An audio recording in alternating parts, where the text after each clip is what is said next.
¿Influye la medición del tiempo en el tiempo mismo? Al tiempo, ¿le importa que lo midan? ¿Para qué sirven los relojes?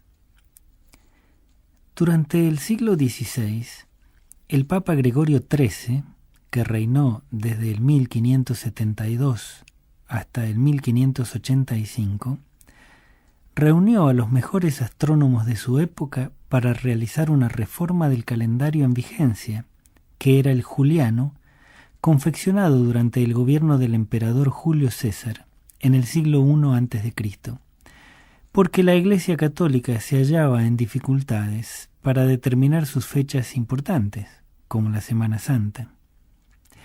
Para resolver estas cuestiones tácticas, el Concilio de Trento encomendó al Papa la reforma del calendario.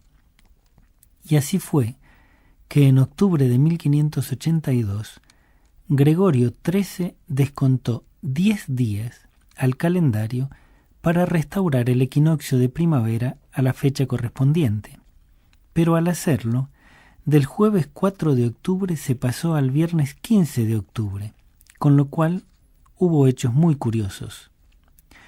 Uno de estos hechos fue que los dos más grandes creadores de la literatura mundial, Miguel de Cervantes Saavedra y William Shakespeare, murieron en la misma fecha, pero con 10 días de diferencia, ya que Inglaterra no adoptó el calendario gregoriano hasta el 1752. Santa Teresa de Jesús, por ejemplo, murió el 4 de octubre de 1582. La sepultaron al día siguiente, pero ya era el 15 de octubre.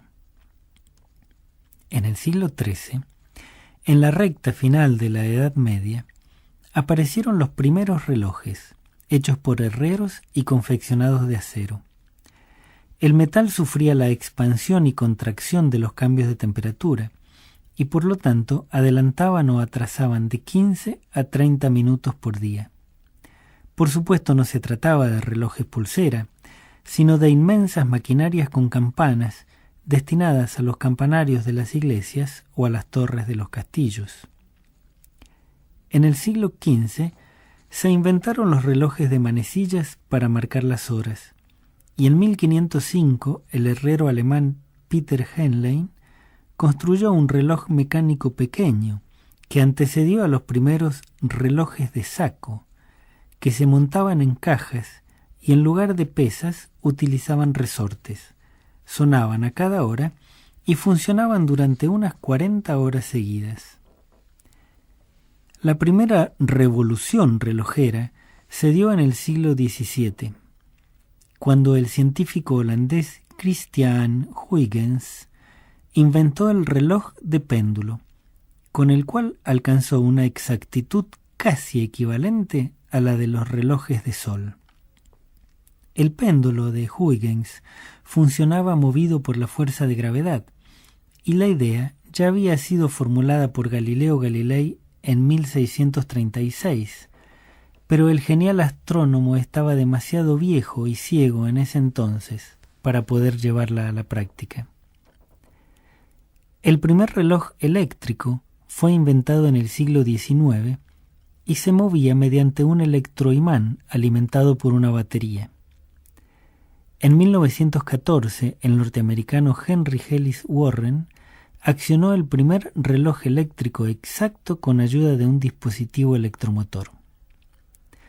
Con el desarrollo de la tecnología, se descubrió que un cristal de cuarzo vibra con una frecuencia de 16.000 a 30.000 ciclos por segundo, y en 1948 se construyó el primer reloj atómico, con un margen de error de una 10.000.000ª de segundo, lo que equivale a un error de 1 segundo cada 300 años.